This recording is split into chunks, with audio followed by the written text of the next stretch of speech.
इस लेक्चर में हम स्टार्ट कर रहे हैं आगे का part. That is last lecture में हमने कुछ जर्नल बातें डिस्कस की थी। अब हम उसी से रिलेटेड कुछ डिस्कस कर लेते हैं। जैसे पीछे हमने कहा था कि नेटवर्क ऑफ हाइफे क्या कहलाता है, माइसीलियम कहलाता है।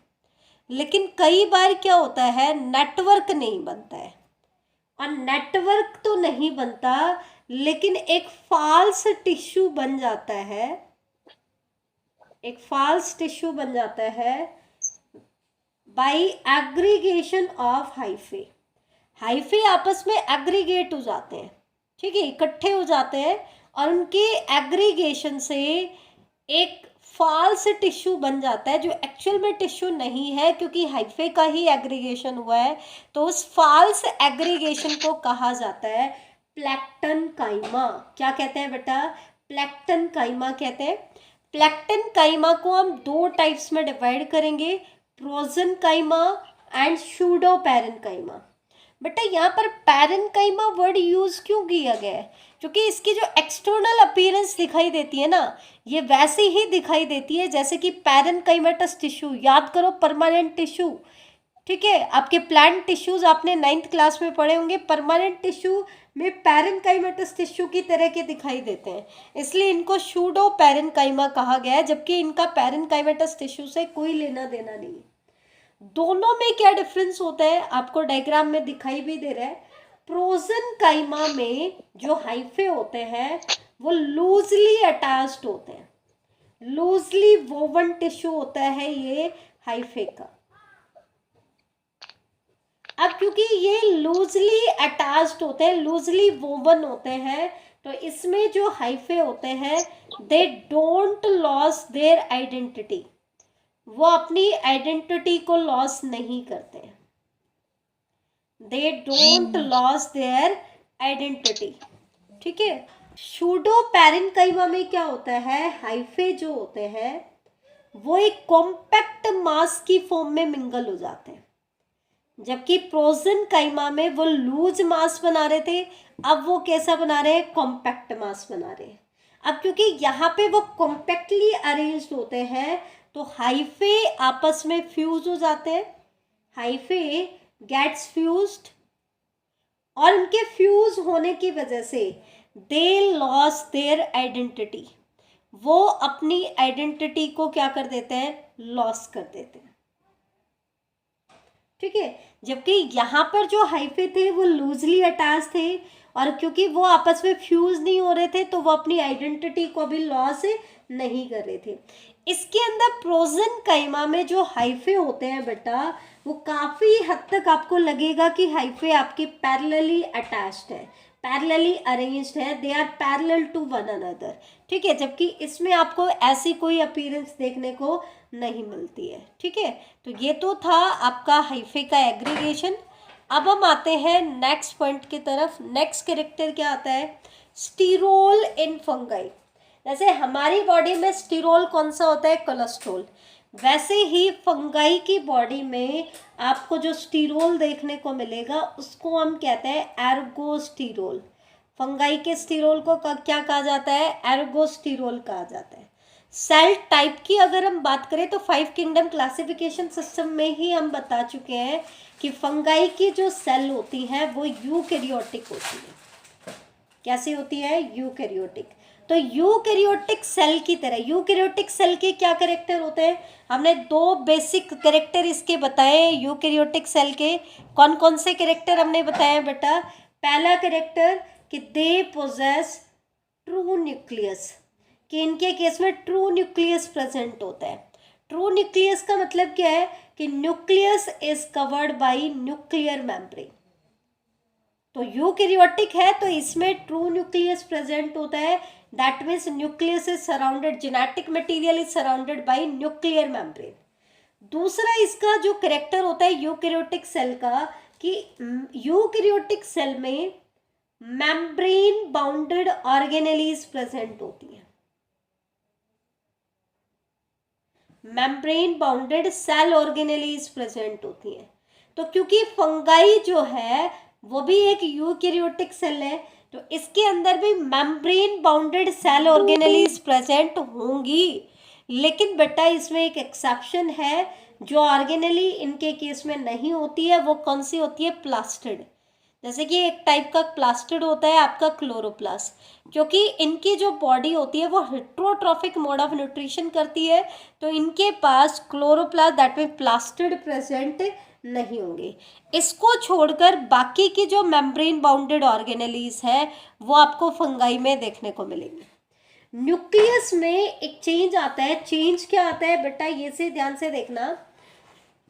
ज्यादातर फिलामेंटस फंगाई का, ज्यादातर जो फिलामेंटस फंगाई है, अगर हम उनके न्यूक्लियाई के डायमीटर की बात करें, किसकी बात करें? न्यूक्लियाई के डायमीटर की बात करें, तो इनके न्यूक्लियस का डायमीटर जनरली जाता है 1 to 3 माइक्रोमीटर का। कितना जाता है? 1 to 3 माइक्रोमीटर का। जबकि ज्यादातर जो यूकैरियोटिक सेल्स हैं, मोस्ट यूकैरियोटिक सेल, उनके केस में जो न्यूक्लियस का डायमीटर होता है वो होता है 3 to 10 माइक्रोमीटर का। कितना होता है बेटा?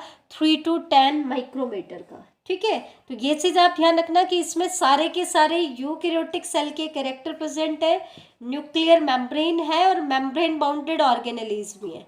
लेकिन क्योंकि ये फर्स्ट टाइम यूकैरियोटिक बनी है तो इसमें कुछ चीजें एक्सेप्शनल होंगी। क्या?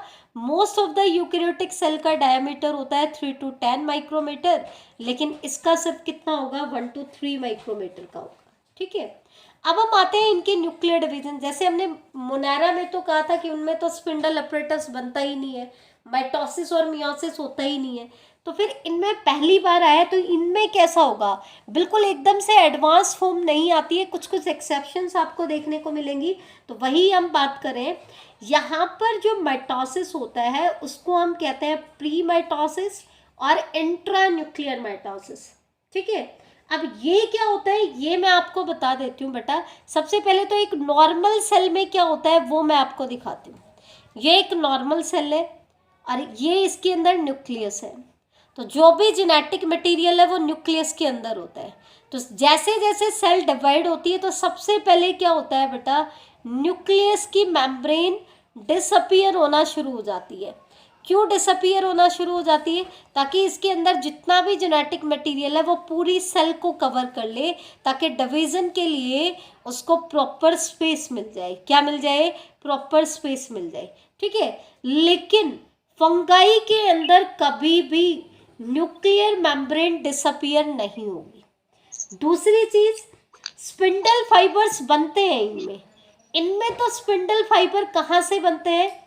सेंट्रियोल का पेयर होता है, जो हर पेयर का एक सेंट्रियोल एक पोल की तरफ चला जाता है और दूसरा सेंट्रियोल दूसरे पोल की तरफ चला जाता है। तो इस पेयर को हम कहते हैं सेंट्रोसोम। क्या कहते हैं? सेंट्रोसोम। ठीक है, तो ये से ध्यान रखना। लेकिन इनमें क्या होता है, क्योंकि सेंट्रियोल, भाई जब न्यूक्लियस की मेम्ब्रेन डिसअपीयर ही नहीं हो रही तो स्पिंडल अपरेटस भी कहाँ बनेगा? न्यूक्लियस की मेम्ब्रेन के अंदर ही बनेगा। इनमें तो स्पिंडल अपरेटस बन रहा था न्यूक्लियस से बाहर। ठीक है, लेकिन इनमें न्यूक्लियस की मेम्ब्रेन के अंदर ही बनेगा, तो सेंट्रियोल अंदर थोड़ी ना आ सकते हैं। तो इनके केस में जो स्पिंडल फाइबर्स हैं उनकी फॉर्मेशन कौन करता है? स्पिंडल पोल बॉडीज करती है। कौन करेंगे बेटा? स्पिंडल पोल बॉडीज करेंगे। ये चीज आप ध्यान रखना है। इनके केस में स्पिंडल फाइबर्स की फॉर्मेशन कौन करेगा? स्पिंडल पोल बॉडीज करेंगी। ठीक है, ये चीज ध्यान रखना।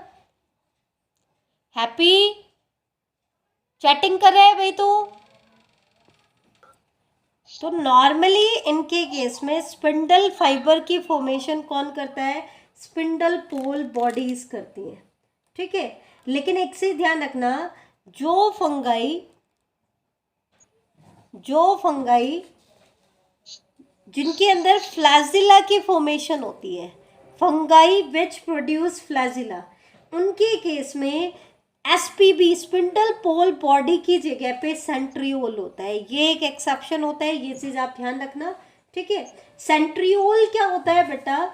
Centriole is a cylindrical cellular organelle which is made up of microtubules, जो कि एक माइक्रोट्यूब्यूल से बनी हुई होती है। ऐसे ही एसपीबी भी क्या करता है बेटा, स्पिंडल बॉल बॉडी भी क्या करता है, it also organises the microtubular skeletal in cells. जो ये माइक्रोट्यूब्यूल्स हैं, इनके स्केलेटल की अरेंजमेंट कौन करता है, फंगाई में एसपीबी करता है, बाकी की यूकैरियोटिक सेल में आपके सेंट्रियोल करते हैं। लेकिन इनमें से फंगाई में जो फ्लैजिलर फंगाई है, उनके केस में स्पिंडल पोल बॉडी नहीं होता है, उनमें क्या होता है बेटा, फ्लैजिला होता है। ठीक है, नेक्स्ट कैरेक्टर हम लेके चलते हैं, कैरियोकोराइसिस क्या होता है। ये एक वर्ड है, इसी को हम कह रहे हैं, जो ये हमने पढ़ा है सोमैटिक न्यूक्लियर डिवीजन, या इसी को हम न्यूक्लियर सेंड्रेंस भी कहते हैं बेटा। क्या कहते हैं, न्यूक्लियर सेंड्रेंस। That means the process of somatic nuclear division occurring in fungi is called karyochorisis, या न्यूक्लियर सेंड्रेंस भी इसको हम बोलते हैं। इसमें न्यूक्लियर मेम्ब्रेन कभी भी ब्रेक डाउन नहीं होती है। अब ब्रेक डाउन नहीं होती है तो रीफॉर्म भी नहीं होती है, जैसा कि हमने डिस्कस किया है। ठीक है, तो न्यूक्लियर एनवलप जो है सेल डिवीजन के दौरान भी परसिस्ट करता है इनके केस में। ठीक है, अब नेक्स्ट कैरेक्टर आपका आता है इस सेल वॉल। तो सेल वॉल के केस में ध्यान रखना, ये एक इम्पॉर्टेंट कैरेक्टर है इनका। फंगाई की जो सेल वॉल होती है, it is made up of, according to NCERT अगर हम बात करें तो काइटिन एंड पॉलीसेकेराइड की बनी हुई होती है। किसकी बनी हुई होती है, काइटिन एंड पॉलीसेकेराइड। अब ये काइटिन किससे बना हुआ होता है, अगर हम इसकी मोनोमर यूनिट की बात करें तो काइटिन का मोनोमर होता है बेटा N acetyl glucosamine, N acetyl glucosamine. Monomer unit मतलब इसी की रिपीटिंग यूनिट से मिलाकर के क्या बनता है, आपका काइटिन बनता है। बेटा एक्चुअल में काइटिन जो है वो ग्लूकोज की ही एक मॉडिफिकेशन है, लेकिन ग्लूकोज में क्या होता है कि जो इसकी सेकंड पोजीशन होती है, इसमें जो सेकंड पोजीशन होती है उसके ऊपर सबसे पहले तो अमीनो ग्रुप आता है। ठीक है, उससे इसका वर्ड है ग्लूकोसामीन। क्या वर्ड है, ग्लूकोसामीन। ठीक है, उसके बाद क्या होता है, एसिटाइल ग्रुप अटैच हो जाता है। तो इसमें जो चेंज आता है ग्लूकोज में वो इस वाली पोजीशन पे आता है। ग्लूकोज में क्या होता है, यहाँ पे क्या होता है, हाइड्रोजन ऊपर होता है और हाइड्रोक्सिल ग्रुप नीचे होता है। लेकिन इसी की मॉडिफिकेशन से क्या बना दिया, एन एसिटाइल ग्लूकोसामीन। जैसे ये मैंने एक एन एसिटाइल ग्लूकोसामीन की यूनिट दिखाई है और ये दूसरी दिखाई है। तो इसमें क्या होता है बेटा, ये जो एन एसिटाइल ग्लूकोसामीन की यूनिट होती हैं, they are connected by linkage. कौन सी होती है इनके केस में, बीटा 1,4 लिंकेज होती है। कौन सी लिंकेज होती है, बीटा 1,4।